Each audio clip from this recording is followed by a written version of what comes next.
So on Millions Dollars Worth of Game, again, Terence Crawford said that he beat a better version of Kell Brook. Mm-hmm. Kell Brook, when Errol Spence fought him, he was coming down from his fight with Gennady Golovkin, 160 pounds, and a broken orbital bone. Mm-hmm. Terence Crawford fought Kell Brook. He hadn't fought at 147 pounds in a couple of years, but he was coming off of like I think a 3-fight winning streak. Okay. Who fought the better Kell Brook? Well, this is very simple. We know who fought the better Kell Brook. Errol Spence fought the better Kell Brook. Now, of course, people can say, well, like you just said, he came all the way down, back down rather, because he did go up. Yeah. He went up to make some money. We already know that. There was no purpose of him really going up except for the money. And then he came all the way back down. But that was about, 8-9 months later. Yeah. And he was defending his title. So he had a reason. Errol Spence had a reason to fight Kell Brook when he fought Kell Brook.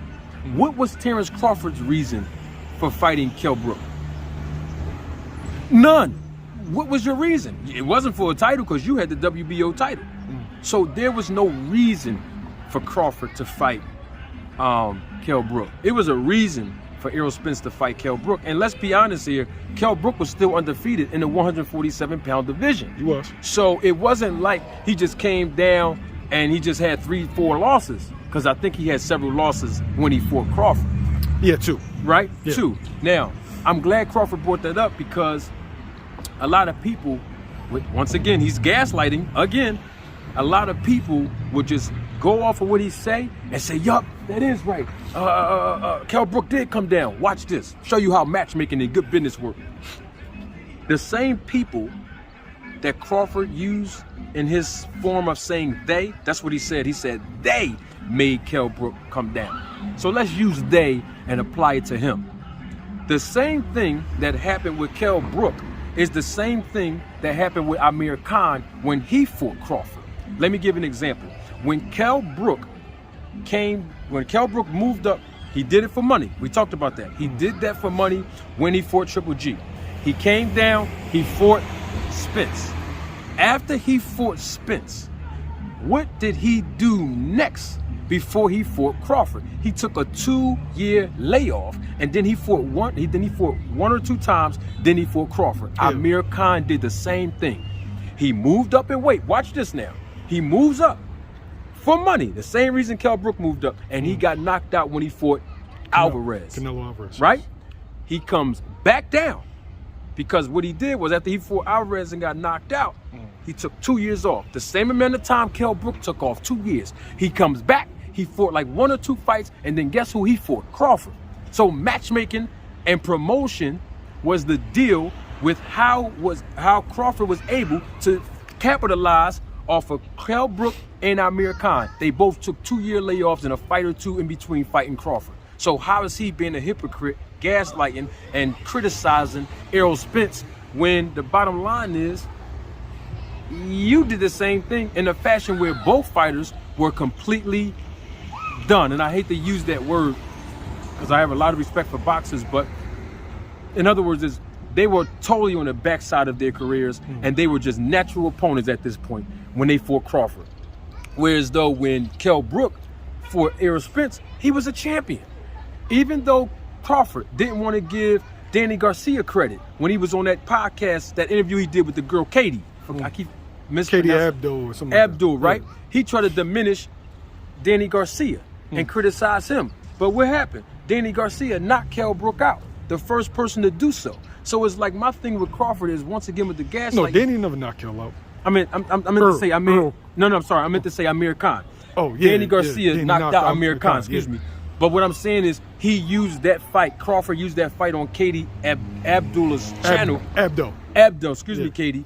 On Katie's show to try to criticize Danny Garcia. What I'm basically saying is this: Crawford is going out of his way criticizing the guy who he said on $1 Million Worth of Game, I'm a fan of Spence. That was Crawford's words. Well, if you're a fan of him, you always say this, Mill, fan is short term for a fanatic. If you are a fanatic or fan of Errol Spence, why you keep going out your way to undermine his wins, undermine his performances, criticizing him in public? But when I critique Crawford on a business professional level, I get a lot of backlash from his fans, but nobody says nothing to Crawford when he does this to Spence and when he does this to other people like a Danny Garcia, who had nothing to do with it. But I'm just saying, why you keep criticizing Spence, bro? Why you keep publicly criticizing this man? This man is undefeated just like you. Keep that same energy on the 29th, man, if y'all fight, because I don't believe they're going to fight till they boost about the scales on the 28th of July. All right, but so we'll see. I'm going to shoot Crawford some bell. I thought the Kell Brook fight, thought it was a good fight because Kell would be one of the better names on Crawford's resume. Yeah. But at that same time, right, if I'm Terence Crawford, I'm bigging up every Errol Spence win. He should. Because if I beat him, I wanted to be perceived that I beat, this unstoppable force instead of poking holes in it.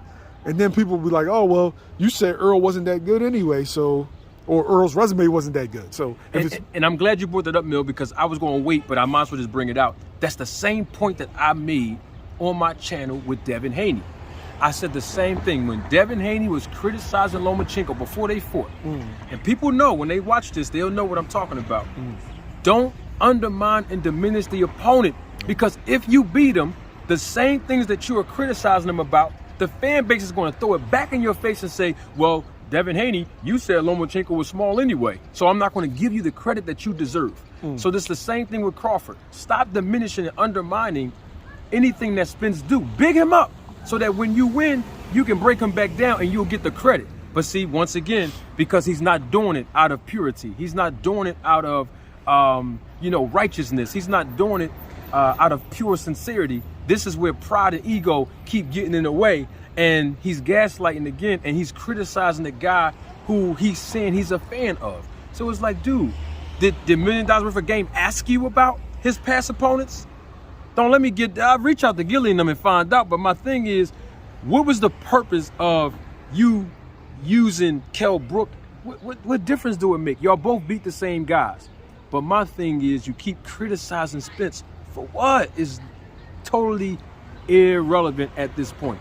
So I don't think it's a good look for Crawford doing that. He's just undermining the guy. And on top of that, you basically saying that he ain't deserve none of the wins that he got, when most of the wins that he got that's more notable are for world championship titles. That's just my take on it.